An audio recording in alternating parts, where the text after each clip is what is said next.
Welcome to Nanak classes. दोस्तों, Nanak classes के YouTube channel पे आपका स्वागत है। आज राजस्थान जीके की ऐतिहासिक 98 नंबर क्लास हम आपके सामने लेके आए हैं। प्रतिदिन 50 क्वेश्चनों की क्लास। हमारे सवाल आपके जवाब की परीक्षा में सबसे ज्यादा रिपीट होने वाले रोजाना 9 बजे आपको ये क्लास दी जाती है। तो जो विद्यार्थी लगातार जुड़ा हुआ है उसको एहसास हो गया होगा कि राजस्थान जीके के संदर्भ में हमें क्या मैटर पढ़ना है और किस प्रकार के क्वेश्चन पेपर में आते हैं। तो स्टार्ट करते हैं। जल्दी से वीडियो को लाइक कर दो, शेयर कर दो। अगर आप चैनल पे नए हैं तो इसको सब्सक्राइब कर लो और इसके पास लगे बेल आइकन के घंटे को दबा लो ताकि जो भी वीडियो अपलोड हो आप तक उसका नोटिफिकेशन पहुंच सके। तो पहला क्वेश्चन देखिए, मिक्स क्वेश्चन है आज 50 के 50। निम्न में से कौन सा अभयारण्य बटवड़ बटवड़ पक्षी जिसे एम्पीरियल सेंट गाउज कहते हैं के लिए विश्व प्रसिद्ध है? राजस्थान का कौन सा अभयारण्य बटवड़ पक्षी यानी इंपीरियल सेंट गाउज के लिए विश्व प्रसिद्ध है? गजनेर, जैसमंद, बंद बरेठा, बस्सी। तो याद रखना गजनेर अभयारण्य है वो प्रसिद्ध है और ये किस जिले में है? बीकानेर जिले में। किसके लिए प्रसिद्ध है? बटवड़ पक्षी। याद रखना, इंपॉर्टेंट है। इसे रेत का तीतर भी कहते हैं। भारत में मुल्तानी मिट्टी के उत्पादन में राजस्थान कौन से स्थान पर है?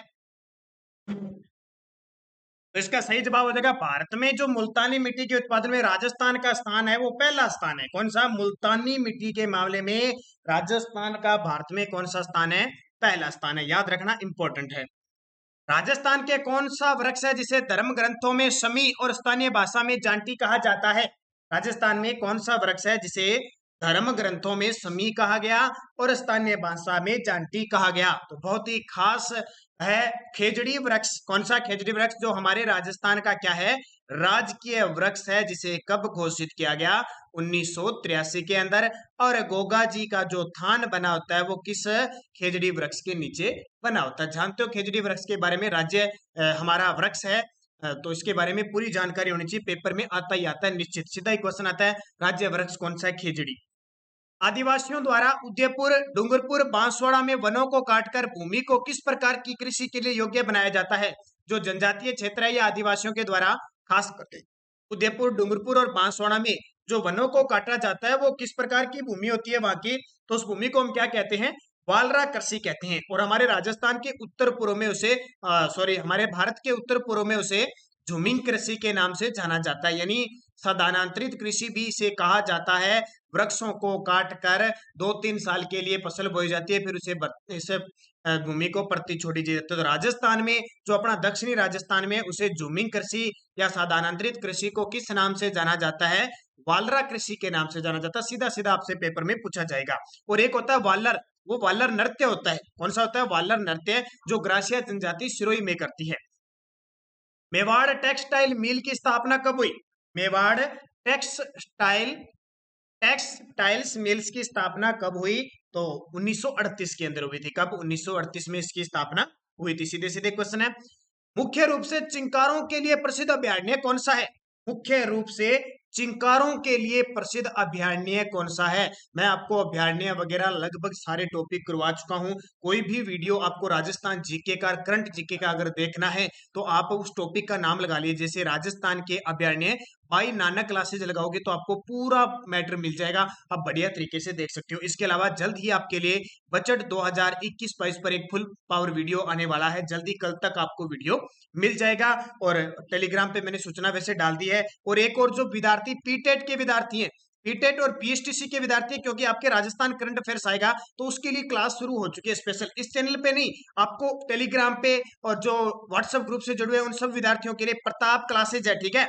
प्रताप क्लासेज पे लिंक आ रहा है, उस पर हमने मेरे द्वारा संग्रह किया हुआ है स्पेशल, ठीक है? मुझे थोड़ा कम टाइम है इसलिए हमारा ही एक, ठीक है, हमारा ही संघ का एक प्रताप क्लासेज है, उस पे आपको तो वो लिंक मिल रहा है। बीएसटीसी पीटेट देखो, वो तो पटवार, कॉलेज लेक्चरर ऐसा ही सब में काम देंगे, ठीक है? लेकिन स्पेशल हमने जो पीटेट और बीएसटीसी का पेपर है उसके लिए शुरुआत की है, तो वो लिंक है। एक तो उस चैनल को सब्सक्राइब करें, उस चैनल को सपोर्ट करें, क्योंकि आने वाले समय में उस चैनल पर आपको इंडिया करंट अफेयर्स और बस कुछ ही दिनों की बात है उस पर क्लासें मिलने शुरू हो जाएगी मेरे के द्वारा। अभी जो हमारा सहयोगी है उस पर क्लास दे रहे हैं, तो आप बीएसटीसी पीटेट के विद्यार्थी वो क्लासें जरूर देखें, बहुत खास है, ध्यान रखना।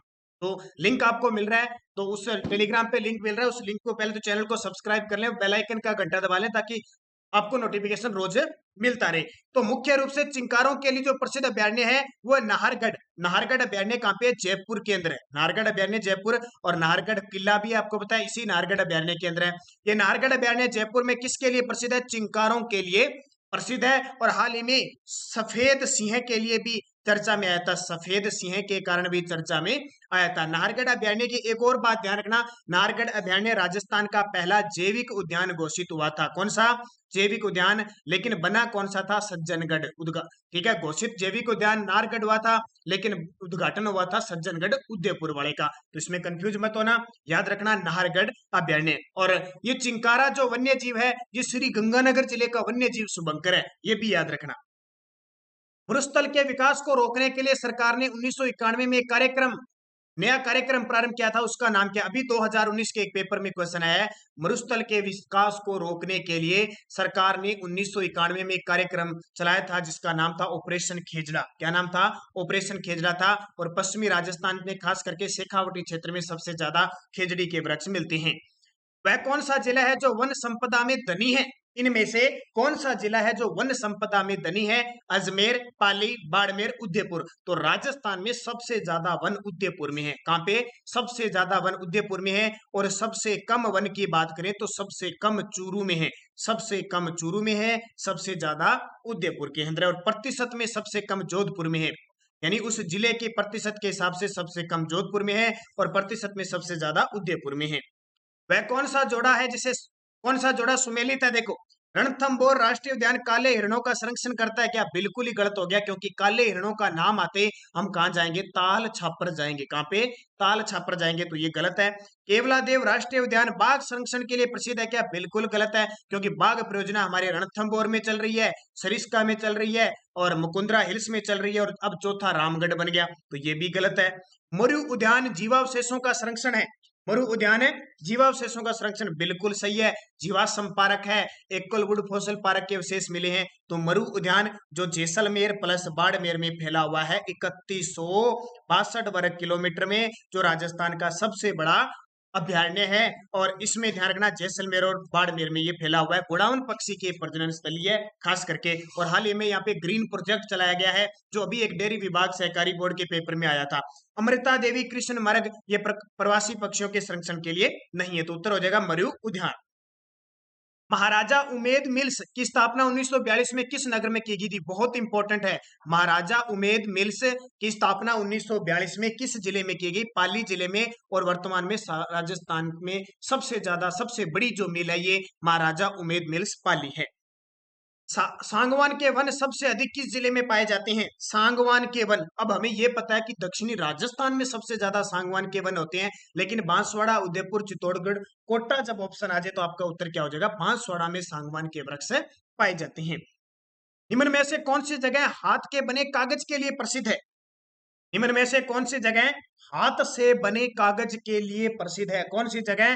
तो सांगानेर, सांगानेरी प्रिंट जिसको कहते हैं ना, सांगानेरी प्रिंट। और ये सांगानेर कहाँ पे है? जयपुर में है। तो राजस्थान में सांगानेरी प्रिंट है, जयपुर बहुत खास है, ध्यान रखना। सांगानेर, एक और याद रखना, हमारे राजस्थान का एकमात्र अंतरराष्ट्रीय हवाई अड्डा भी कहाँ पे है? सांगानेर के अंदर है। एक शासक आए थे ढूंढाड़ प्रदेश के, राणा सांगा, वो ये सांगा नहीं है, ठीक है। एक सांगा और शासक आए थे जिन्होंने सांगानेर बसाया था। राजस्थान में काला पत्थर कहां से निकाला जाता है? तो इसका तो आपको बताइए, कुछ दिन पहले मैंने आपको संगमरमर के बताया था। काला संगमरमर कहां से निकाला जाता है? तो भैंसलाना, जयपुर से। कहां से? काला पत्थर भैंसलाना, जयपुर से निकाला जाता है। और मकराना से सफेद संगमरमर निकलता है, मकराना से सफेद संगमरमर। भेड़ की कौन सी नस्ल गलीचा ऊन के लिए उत्तम मानी जाती है?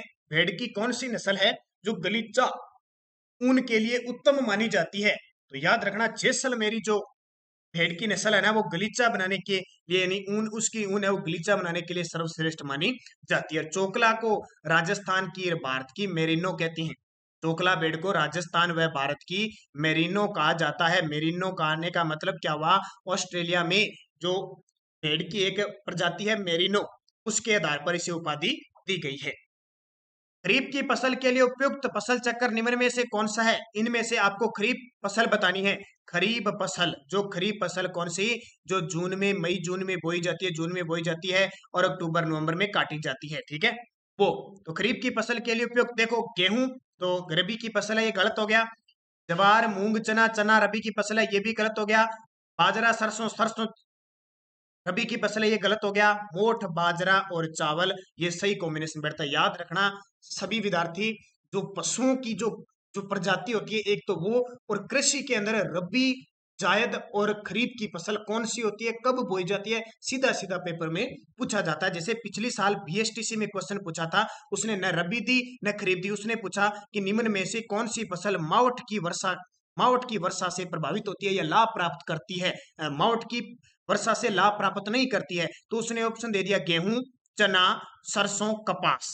गेहूं, चना, सरसों, कपास ऑप्शन दे दिया। अब देखो क्या हुआ, अब विद्यार्थी का सिर्फ थोड़ा सा दिमाग ही देखना था कि माउट की वर्षा कब होती है। हमें पता है जनवरी में भूमध्य सागरीय चक्रवातों से बारिश होती है, ठीक है, पश्चिमी विक्षोभों से बारिश होती है। और उस समय हमारे जो भारत के अंदर है या राजस्थान के अंदर है, रबी की फसल बोई जाती है। कौन सी? रबी की फसल बोई जाती है। तो सीधी सी पता है गेहूं, चना, सरसों रबी की फसल है, और कपास कौन सी है? खरीफ की फसल है। तो किसको फायदा नहीं होता है? कपास को। ऑटोमेटिक नहीं होता है। ऐसे प्रश्न आते हैं एग्जाम में, बस थोड़ा सा आपको धैर्य रखना है और क्वेश्चन को बढ़िया तरीके से समझना है, निश्चित तौर पे आपका क्वेश्चन सही होगा। केवलादेव राष्ट्रीय उद्यान किसके लिए प्रसिद्ध है? तो केवलादेव राष्ट्रीय उद्यान, प्रवासी पक्षी आते हैं खूब, साइबेरियन सार्स आते हैं, साइबेरियन क्रेन यहाँ पे खूब आते हैं, और ये भरतपुर के अंदर है। कहाँ पे? भरतपुर में है। अजान बांध से इसे क्या मिलता है? जल प्राप्त होता है। केवलादेव राष्ट्रीय उद्यान है। केवलादेव यूनेस्को की विश्व विरासत सूची में शामिल है। केवलादेव रामसर साइट में घोषित है। कितना इंपॉर्टेंट है केवलादेव। चंबल घड़ियाल अभयारण्य की 3 राज्यों द्वारा सम्मिलित रूप से स्थापना की गई। जो 2 राज्य राजस्थान, मध्य प्रदेश और तीसरा राज्य कौन सा है? ये जो चंबल घड़ियाल है ना, जो घड़ियाल पक्षी के लिए जाना जाता है, एक तो ये राजस्थान में है, एक इसका विस्तार मध्य प्रदेश में, तीसरा कौन सा है? तो तीसरा उत्तर प्रदेश के अंदर, क्योंकि चंबल नदी है। चंबल नदी के सारे सारे आपको पता है, इधर एमपी है, इधर राजस्थान है और इधर यूपी है। तो इसमें इस प्रकार ये फैला हुआ है। जिस मिट्टी का लाल रंग होता है, जिसमें फास्फोरिक अम्ल, चूना व हुमस की कमी होती है, वह कौन सी होती है? जिस मिट्टी का रंग कैसा होता है? लाल होता है, जिसमें फास्फोरिक अम्ल, चूना और हुमस की कमी होती है, वह कौन सी होती है? और मिट्टियों का मैंने 2 वीडियो में टॉपिक दे दिया आपको। जो विद्यार्थी कंटिन्यू जुड़ा हुआ है ना, उसको तो है फायदा, और नहीं तो इसको कहते हैं लाल पीली मिट्टी। यानी रंग लाल होता है, जिसमें चूना व हुमस की कमी होती है, पीली मिट्टी होती है। ये लाल पीली मिट्टी कौन से क्षेत्र में पाई जाएगी? ये आपका जो क्षेत्र है ना, लूनी नदी का पूर्वा क्षेत्र, ज्यादातर वहां मिलेगी। और बनास के कुछ क्षेत्र में भी मिलेगी। सॉरी, ये लाल पीली बनास के और लूनी नदी के इस इतने भाग में ना ये मिट्टी प्राप्त होती है। मरु उद्यान जैसलमेर की प्रमुख विशेषता क्या है? क्या यहाँ सांगवान के वन है? बिल्कुल नहीं हो सकते। बरगद के विशाल वृक्ष है? बिल्कुल नहीं हो सकते। साइबेरियन क्रेन है? नहीं, ये तो केवलादेव की तरफ है। राष्ट्रीय पक्षी गुड़ावन की प्रजनन स्थली है। इस मरु उद्यान के अंदर एक घास पाई जाती है, सेवण घास, उस पर ये पक्षी जो है अपने अंडा देता है। जो हमारे राजस्थान का क्या है? राज्य पक्षी है, 1981 में घोषित हुआ था। ये चीज बहुत इंपॉर्टेंट है। तेंदुपत्ता बीड़ी बनाने में प्रयुक्त होता है। यह वृक्ष मुख्यतः राजस्थान के किस जिले में होता है? तेंदु का पत्ता होता है, जिसे हम वागड़ का चीकू कहते हैं। क्या कहते हैं? वागड़ का चीकू कहते हैं। बनाने में प्रयुक्त होता है, क्या बनाने में? बीड़ी। यह वृक्ष मुख्यतः राजस्थान के किस जिले में होता है? तो राजस्थान के टोंक जिले के अंदर। ये सारे आगे उपयुक्त सभी अभी, ठीक है। झालावाड़, उदयपुर, बांसवाड़ा, क्योंकि इसने क्या पूछा है? तेंदु का पत्ता बीड़ी बनाने में होता है। यह मुख्यतः झालावाड़ में भी होता है, उदयपुर में भी, तो बांसवाड़ा उपयुक्त सभी। राजस्थान का वह जिला कौन सा है जिसका आकार पतंग या समचतुर्भुज जैसा है, जिसके पूर्वी व पश्चिमी भाग अंदर की ओर झुके हुए हैं? ठीक है, ये देखिए, इस प्रकार का एक जिला है, ठीक है, इस प्रकार का एक जिला है जिसके पूर्वी और पश्चिमी भाग अंदर की ओर धसे हुए हैं। कौन सा जिला है? और जो पतंग के आकार का, देखो पतंग बन गई, समचतुर्भुज जैसा है, जो राजस्थान जैसा है, राजस्थान जैसा है, कौन सा? टोंक जिला। जिस टोंक जिले को नवाबों की नगरी कहा जाता है, टोंक जिले की आकृति पतंगाकार है। और ऊंट की कुर्बानी के लिए जो मुबारक महल प्रसिद्ध होता था, वो टोंक जिले का प्रसिद्ध है। और अमीर खां पिंडारी इस टोंक रियासत के क्या थे? संस्थापक थे। एकमात्र ये मुस्लिम रियासत थी एकीकरण के समय। ये सारी चीजें आपके पॉइंट है। वर्तमान में सचिन पायलट टोंक जिले से विधायक हैं। इतनी चीजें मैंने आपको बता दी, याद रखना इंपॉर्टेंट है। इसके अलावा और बहुत सारी चीजें हैं। निम्न में से किस नदी पर मेजा बांध का निर्माण हुआ है? मेजा बांध का निर्माण कोठारी नदी पर भीलवाड़ा में हुआ है। मेजा बांध का निर्माण है कोठारी नदी पर भीलवाड़ा में हुआ है। 29 दिसंबर 1919 को स्थापित राजस्थान माध्य मध्य सभा का प्रधान कार्यालय किस जगह स्थापित किया गया? 29 दिसंबर 1919 में स्थापित राजस्थान मध्य सभा का प्रधान कार्यालय किस जगह स्थापित किया गया था? तो इसका उत्तर आ जाएगा कहाँ? बांसवाड़ा, धौलपुर, आमेर, सांगानेर। तो इसका उत्तर हो जाएगा आमेर के अंदर। कहाँ पे? राजस्थान मध्य सभा का प्रधान कार्यालय आमेर, जयपुर के अंदर स्थापित किया गया था। शायद आप सभी विद्यार्थियों ने पहली बार इस क्वेश्चन को पढ़ा है, पहली बार पढ़ा है, तो याद रखना। बाड़मेर दक्षिणी जैसलमेर और पश्चिमी जोधपुर पशुधन के किस वितरण के क्षेत्र में आते हैं? देखो ये बाड़मेर का जो क्षेत्र हो गया आपका, ठीक है, ये कह रहा है कि दक्षिणी जैसलमेर हो गया और ये पश्चिमी जोधपुर हो गया। इस क्षेत्र में क्या राठी क्षेत्र आती है, थार पारकर आती है, मेवात आती है, रथ क्षेत्र आती है? देखो राठी तो आती नहीं क्योंकि उत्तर क्षेत्र में है राठी, हरियाणा, श्री गंगानगर, हनुमानगढ़, इन क्षेत्रों में। थार पारकर आती है, अभी सीमा, पाकिस्तान सीमा के सहारे सारे कौन सा पशुधन पाया जाता है? गाय की नस्ल है थार पारकर, वो पाई जाती है। महावीर जी का मंदिर किस जिले में स्थित है? महावीर जी का मंदिर किस जिले में स्थित है? तो करौली जिले में है। श्री महावीर जी का मंदिर यानी महावीर जी का मंदिर है वो करौली जिले के अंदर स्थित है। राजस्थान की खाद्यान्न फसलों में कौन सा खाद्यान्न अधिक उत्पादित होता है? खाद्यान्न का मतलब खाने वाली फसलों में क्या ज्वार होती है, बाजरा होता है, मक्का होता है, जौ होता है? इनमें सबसे ज्यादा खाद्यान्न अधिक उत्पादित होने वाली फसल कौन सी है? तो इसका उत्तर हो जाएगा बाजरा। और बाजरा खरीफ की फसल है। अब वर्तमान में हमारे कौन सी फसल बोई गई है? खरीफ की फसल बोई है और बाजरा बोया गया है। ठीक है, जवार भी खरीफ की फसल है, मक्का भी खरीफ की फसल है, जो है वो रबी की फसल है। ठीक है, इनको याद रखना, पेपर में बस खरीफ की और रबी की फसलों में तुलनात्मक क्वेश्चन आते हैं। अलाउद्दीन खिलजी की पुत्री राजस्थान के किस राज्य के राजकुमार के प्रेम पास में बंध गई थी? अलाउद्दीन खिलजी, वो खिलजी दिल्ली सल्तनत का ये शासक था, जो खिलजी वंश का शासक था अलाउद्दीन खिलजी, जो अपने चाचा व ससुर जलालुद्दीन खिलजी को मारकर गद्दी पर बैठा था 1296 में, और 1316 तक ये गद्दी पर बैठता है। दिल्ली की गद्दी पर दिल्ली सुल्तान, जिसको द्वितीय सिकंदर के नाम से जाना जाता है। इसके दरबारी कवि था अमीर खुसरो, जिसे तोतिए ए हिंद कहा जाता है। राजस्थान के किस राजकुमार के प्रेमवश में? तो जालोर के शासक थे काहन्नड़ देव, जालोर के शासक काहन्नड़ देव थे, उसका पुत्र था विरम देव, और विरम देव ने विरम देव और इसकी पुत्री थी फिरोजा, फिरोजा विरम देव से प्रेम करने लगी, लेकिन विरम देव ने मना कर दिया। इस कारण अलाउद्दीन खिलजी ने 1311 में जालोर पर आक्रमण किया और काहन्नड़ देव को यहाँ पे समाप्त करके और जालोर पर अधिकार करके 1311 में इसका नाम जलालाबाद रख दिया। बहुत सारी कहानी है, जो विद्यार्थी कॉलेज लेक्चरर की विद्यार्थी करें उनका स्पेशल टॉपिक है काहन्नड़ देव। तो आप प्ले लिस्ट में जाइए और स्पेशल लिखा हुआ है RPSC college lecturer current affairs, उसमें हिस्ट्री, ज्योग्राफी, कल्चर, पॉलिटिकल और करंट आपके स्पेशल जो सिलेबस है ना उसके अकॉर्डिंग दिया हुआ है, वो जरूर देख लें। आपके लिए खास है, वहां पे मैंने पूरी डिटेल इस काहन्नड़ देव की बताई है, सारे क्वेश्चन क्लियर होने वाले हैं। तो यहाँ पे समय की बाध्यता है, सिर्फ 30 मिनट में 50 क्वेश्चन है, तो ज्यादा डिटेल नहीं बता सकता। मानव शरीर पर चित्र गुदवाने की अधिकतर प्रथा निम्न में से किस जाति में प्रचलित है? मानव शरीर में चित्र गुदवाने की अधिकतर प्रथा निम्न में से किस जाति में प्रचलित है? तो याद रखना भील जनजाति में। किसमें? भील, जो सबसे ज्यादा कहाँ रहती है? उदयपुर में। निम्न में से कौन सी जाति समय को राणा प्रताप की प्रतिज्ञा से बंधा हुआ मानकर खानाबदोश जीवन व्यतीत करती है? बहुत बड़ी बात है, महाराणा प्रताप की प्रतिज्ञा से बंधा हुआ मानती है कि महाराणा प्रताप ने प्रतिज्ञा ली थी ना कि जब तक मैं अपने पूरे मेवाड़ को आजाद नहीं करवा लूंगा तब तक मैं न तो महलों में जाऊंगा न महिलाओं की सुख सुविधा भोगूंगा, और जंगलों की घास की रोटी खाकर अकबर का प्रतिरोध करूंगा। शायद आपको पता होगा, उसी प्रकार की जाति थी, वो भी खानाबदोश जीवन व्यतीत करती है। आपको पता ना, खानाबदोश यानी घूम फिर के जीवन व्यतीत करती है, महलों में नहीं रहती। वो होते हैं कौन से? गोडलिया या गडरिया लोहार जिसको कहते हैं। लेकिन आजकल आपको पता है प्रधानमंत्री आवास योजना के तहत इन्हें आवास जो है आवास उपलब्ध करवाई जा रही है। पहले आपने देखा होगा, आज से 10 साल 5 साल पहले लोहार है, जो लोहारों की गाड़ियां चलती जाती थी, जहां उनको ठिकाना मिलता था वो वहीं रहते थे। भरतरी की तपोस्थली व कनफटा नाथों का प्रसिद्ध तीर्थ स्थल कौन सा है? भरतरी की तपोस्थली और कनफटा नाथों का प्रसिद्ध तीर्थ स्थल है वो भरतरी, अलवर के अंदर है।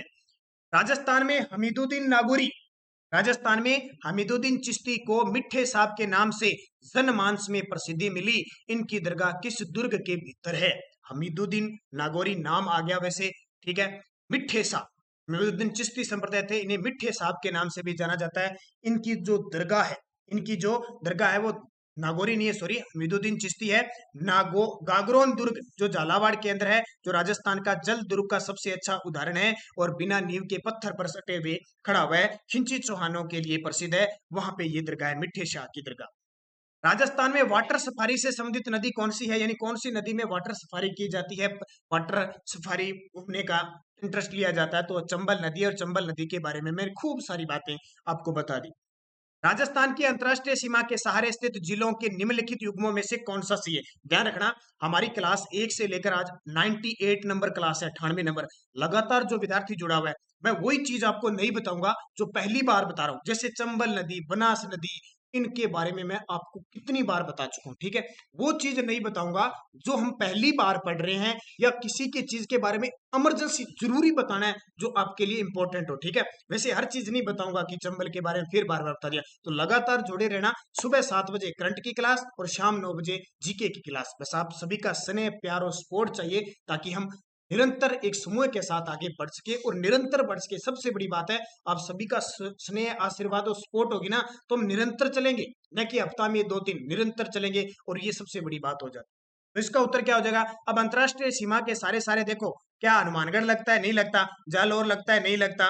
और देखो इधर जोधपुर लगता है, नहीं लगता। तो गंगानगर लगता है, बीकानेर लगता है, जैसलमेर लगता है, और बाड़मेर लगता है। ये कितनी बार क्वेश्चन बता चुका हूँ, स्पेशल बता चुका हूँ। बालोतरा से आगे लूनी नदी के जल में खारेपन का मुख्य कारण है। आपको पता है ना, राजस्थान की ऐसी नदी जिसको मिट्टी खारी नदी कहती हैं, मिट्टी और खारी नदी, वो कौन सी नदी है, लूनी। क्योंकि बालोतर है ना, जो बालोतरा, वहां तक तो ऊपर ऊपर तो है ये, जहां से नागपाड़ी से निकलती है वहां तक मिट्टी, उसके बाद में क्या है, क्या कारण है कि वो खारी हो जाती है। तो याद रखना, इसके प्रवाह क्षेत्र में लवणीयता, मिट्टी की अधिकता हो जाती है आगे, ठीक है। इस कारण आगे इसको खारी नदी कहा जाता है, और कच्छ के रन में जाके गिरती है। अब कच्छ के रन में पेपर में ऑप्शन नहीं हो ना, आप ये मत सोचना ये तो कच्छ के रन में चली गई। आप बता रहे थे कि अरब सागर की खाड़ी में, कच्छ के रन के तहत ये अरब सागर की खाड़ी में जाती है। राजस्थान में क्षेत्रफल की दृष्टि से सबसे बड़ा वन्य जीव संरक्षित क्षेत्र कौन सा है। तो क्षेत्रफल की दृष्टि से सबसे बड़ा वन्य जीव अभयारण्य मरुभूमि राष्ट्रीय उद्यान है, 3162 वर्ग किलोमीटर, जैसलमेर और बाड़मेर में फैला हुआ है। याद रखना, राजस्थान का सबसे बड़ा वन्य जीव अभयारण्य है। राजस्थान में कपास उत्पादन वाले महत्वपूर्ण जिले कौन से होते हैं। राजस्थान में सबसे ज्यादा कपास होती है हनुमानगढ़ और गंगानगर में, सबसे ज्यादा हनुमानगढ़ और गंगानगर के अंदर सबसे ज्यादा कपास होती है। याद रखना, इस कपास के भी कई भाग हैं, जिसके एक नाम सुना होगा, नरमा। उस नरमे को ध्यान रखना, पेपर में नरमा नहीं आता, अमेरिकन कपास आता है। क्या आता है, अमेरिकन कपास। और कपास को सफेद सोना कहा जाता है, और इसका जो वजन तोला जाता है, इसको मापा जाता है, बेचा जाता है, वो गांठों में मापा जाता है। राजस्थान में किस जिले की सीमा को अधिकतम संख्या में अन्य जिलों की सीमा स्पर्श करती है, यानी सबसे ज्यादा किस जिले की सीमा से लगता है। तो आपको पता होगा, इस प्रकार का एक जिला है, पाली जिले से राजस्थान की 8 जिलों की सीमा लगती है। राजस्थान में प्रवाहित होने वाली कौन सी नदी हिमालय की शिवालिक पर्वत श्रेणी से निकलती है, यानी हिमालय की जो शिवालिक श्रेणी है वहां से निकलकर, और ये राजस्थान के हनुमानगढ़ जिले में प्रवेश करती हुई गंगानगर में प्रवेश करती है, और ज्यादा पानी होने के कारण ये पाकिस्तान के हकरा नामक क्षेत्र, हकरा के नाम से बहती हुई अंतरराष्ट्रीय सीमा को पार करती है। तो घग्गर नदी, पूछे राजस्थान की एकमात्र अंतरराष्ट्रीय नदी घग्गर, पानी आए तो है, नहीं तो नहीं है। मुगल बादशाह अकबर ने मिर्जा राजा की उपाधि किस राजपूत राजा को दी थी। मुगल बादशाह अकबर ने मिर्जा राजा की उपाधि किस राजपूत राजा को दी थी। तो देखते हैं इसका जवाब कितने विद्यार्थी दे पाते हैं। बहुत ही खास है। बहुत सारे तो विद्यार्थी सोचे सर अकबर ने तो मिर्जा राजा की दी नहीं थी। ध्यान रखना भाई, मैं अकबर की बात कर रहा हूं, मैं किसी की शाहजहां की बात नहीं कर रहा हूं, मैं अकबर की बात कर रहा हूं। अकबर ने मिर्जा राजा की उपाधि राजा भगवान दास को दी थी। किसको, राजा भगवान दास। कौन थे राजा भगवान दास, ये बारमल के पुत्र थे और मान सिंह के पिता थे। राजा भगवान दास भारमल के पुत्र थे, मान सिंह के पिता थे, जो 1573 से लेकर 1589 तक आमेर की गद्दी पर राज करते हैं। अकबर ने मिर्जा राजा की उपाधि दी थी। याद रखना, क्योंकि ऐसे राजा भगवान दास की पुत्री थी, उसका विवाह किसके साथ हुआ था, सलीम यानी जहांगीर के साथ हुआ था। एक और याद रखना, शाहजहां ने मिर्जा राजा की उपाधि जय सिंह को दी थी, जय सिंह प्रथम को दी थी, और औरंगजेब ने सवाई की उपाधि जय सिंह द्वितीय को दी थी। इनमें कंफ्यूज मत हो जाना। और अकबर ने भारमल को राजा की उपाधि दी थी, और अकबर ने मान सिंह को फरजंद की उपाधि दी थी। ये याद रखना, इंपॉर्टेंट है।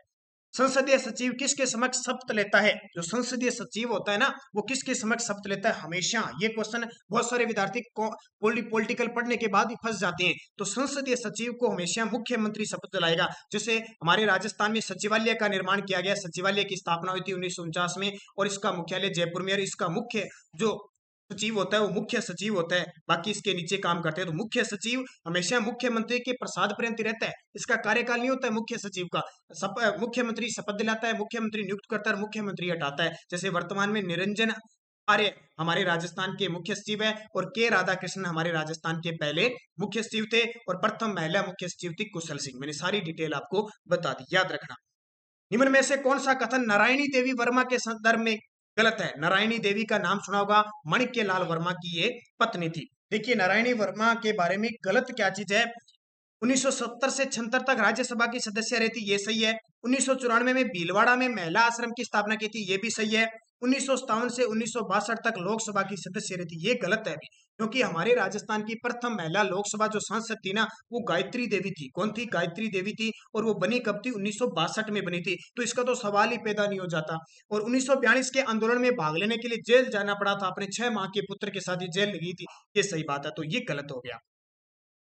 साधु सीताराम दास किस कृषक आंदोलन से संबंधित है? साधु सीताराम दास तो जानते हो, ज्यादा मुझे डिटेल बताने की जरूरत नहीं है। बिजोलिया किसान आंदोलन बहुत बढ़िया तरीके से मैं आपको पढ़ा चुका हूं। मैंने बता दिया ना, आपको कोई भी राजस्थान का टॉपिक देखना है आप लगाओ राजस्थान का किसान आंदोलन बाई नानक क्लासेज, आपको मिल जाएगा बस। निम्न में से किस इतिहासवेत्ता ने कालीबंगा को सिंधु घाटी साम्राज्य की तीसरी राजधानी बताया है? तो डॉक्टर दशरथ शर्मा थे, उन्होंने कालीबंगा को आहड़ और मोहनजोदड़ो के बाद सिंधु घाटी सभ्यता की तीसरी राजधानी। और डॉक्टर दशरथ शर्मा ने सुन थी जो बीकानेर की सभ्यता है उसको कालीबंगा प्रथम का दर्जा दिया है। मानसिंह के काल में जगत शिरोमणि मंदिर का निर्माण किसने करवाया था? मानसिंह प्रथम है ये मानसिंह प्रथम, वही जो आमेर की गद्दी पर 1589 से 1614 में बैठा था, जिसका जन्म 1550 के मौजमाबाद में हुआ था। और 1562 में जब इनकी बुआ जोधाबाई हरकाबाई का विवाह अकबर से हुआ सांबर में, तो ये अकबर की दीनता स्वीकार करते हैं। 12 वर्ष की आयु में अकबर इन्हें राजा और फरजंद की उपाधि देता है, और 7000 का मनसब देता है। बहुत सारी बातें हैं। हल्दी घाटी युद्ध में इन्हें नेतृत्व करने के लिए देता है। महाराणा प्रताप को समझाने के लिए इन्हें दूसरे शिष्टमंडल के रूप में भेजता है। तो ऐतिहासिक बातें, इतनी बातें हैं, कितना ही कर लो लेकिन पूरा अंत नहीं है। तो कनकावती इसकी मानसिंह की पत्नी थी। कनकावती, जब मानसिंह बंगाल क्षेत्र में युद्ध करने गए थे तो मानसिंह का एक पुत्र था जगत सिंह, उसकी वहां मृत्यु हो गई, और वो जगत सिंह इस कनकावती रानी का पुत्र था। तो जगत सिंह की याद में कनकावती ने जगत शिरोमणि मंदिर का निर्माण करवाया, जिसमें भगवान श्री कृष्ण की मूर्ति रखी, और चित्तौड़ वाली जो मीरा कृष्ण की पूजा करती थी वो रखी थी, और मीरा की मूर्ति भी है यहाँ पे। राजा स्वाई प्रताप सिंह के शासनकाल में महाभारत और गीत गोविंद चित्र किस शैली में बने? राजा स्वाई प्रताप सिंह ना, उसके काल में महाभारत के और गीत गोविंद के चित्र बने थे, वो किस शैली में बने थे? याद रखना, बहुत इंपॉर्टेंट है। जयपुर शैली में बने थे, ढूंढाड़ शैली में बने थे। माही नदी की सहायक नदियां कौन सी है? ये अभी 2019 में क्वेश्चन आया अभी, क्योंकि 2019-18 में पेपर हुए, 20 में तो ढंग के पेपर नहीं हुए। ये आप 2021 के सितंबर में लड़ी लगा दी, सितंबर अक्टूबर में इतने राजस्थान पेपर हैं, पूछो मत, कोई ना कोई तो स्थगित होंगे, पक्के ध्यान रखना। लेकिन रीट नहीं होगी, ऐसा ही नहीं होगा, कॉलेज लेक्चरर नहीं होगा, इनमें कोई डाउटफुल नहीं है, ये एग्जाम होंगे। तो ध्यान रखना, चाप, उराई, एरन, एराव, ये सारी की सारी किसकी है? माही की सहायक नदी है।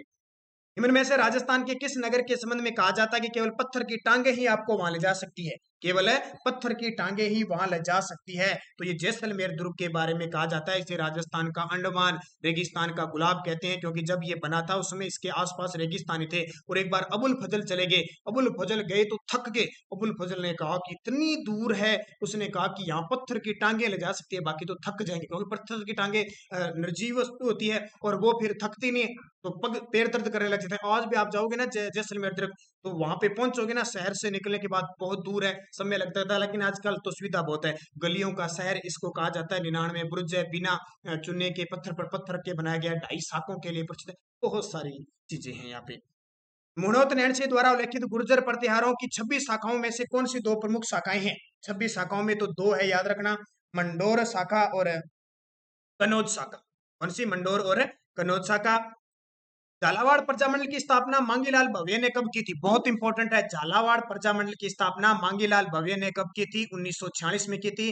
राजस्थान का सबसे नवीन प्रजामंडल और राजस्थान का सबसे अंतिम बनने वाला प्रजामंडल था। और राजस्थान एकीकरण के समय सबसे नवीन रियासत पूछे तो झालावाड़ प्रजामंडल थी। 1838 में अंग्रेजों के द्वारा स्थापित एकमात्र ये रियासत थी। तो ये बहुत खास आपके लिए। और आज का अंतिम क्वेश्चन, कृष्णा दिवस किस रियासत से संबंधित है?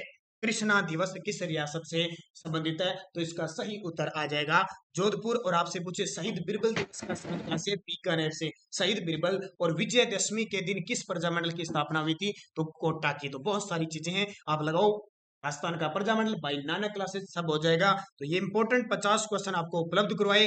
रोज आपको 9 बजे क्लास मिलती है, बस आप बढ़िया तरीके से पढ़े। कंबाइंड क्लास होती है, देखो एक तो टॉपिक से अच्छा नहीं है, बस इस प्रकार की क्वेश्चन चलेगी। बस आप वीडियो को लाइक जरूर किया करो भाई, शेयर किया करो ज्यादा से ज्यादा, ताकि हम एक बड़े मुहिम, कम से कम लाइव आते हो 100 विद्यार्थी, 100 प्लस होने चाहिए। अपनी 100वीं क्लास आने वाली है, देखो 98 होगी कल, 99, परसों 100वीं क्लास। तो 100 से ऊपर तो विद्यार्थी होने होने चाहिए। तो जैसे जैसे एक एक रोज का ही बढ़ना चाहिए, ज्यादा मत बढ़ाओ। 101वीं क्लास है तो 101 लाइव होने चाहिए, 105वीं है तो 105। इतना काम तो आप कर सकते हो, क्योंकि आपके पास खूब ग्रुप बने हुए हैं व्हाट्सएप पे, उनमें शेयर किया करो, प्रोत्साहित किया करो आपके छोटे भाई बहन बड़ों को, की क्लास सुबह 7 बजे और 9 बजे आती है। तो धन्यवाद दोस्तों, जय हिंद, जय Bharat, good night, best of luck.